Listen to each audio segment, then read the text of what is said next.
करणारा कोण आहे का?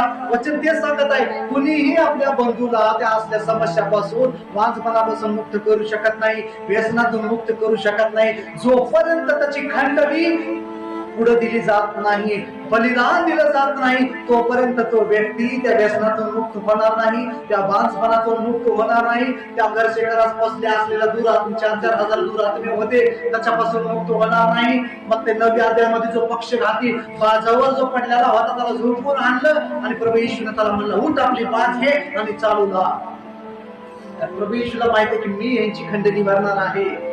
किती जणांना समजत आहे? त्या पक्षघाताला झोपलेला बाजावर आणले 14 जणांना आणि प्रभू येशू मला, उठ आपली बाज घेऊन चालू लाग.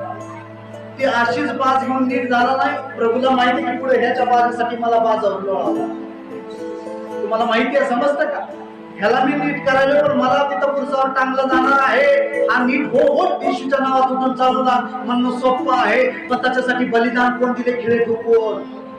हे विचार करा. हा उद्देश पूर्ण समजणं गरजेचं आहे आपल्याला. नुसतं सिंपल आज आम्ही म्हणतो वोट येशूच्या नावात नाही, वोट येशूच्या नावात आप निघून जा म्हणतो, पण त्याच्यासाठी त्या किती त्रास व्हावा लागतो उद्देश माहिती आहे तुम्हाला? म्हणजे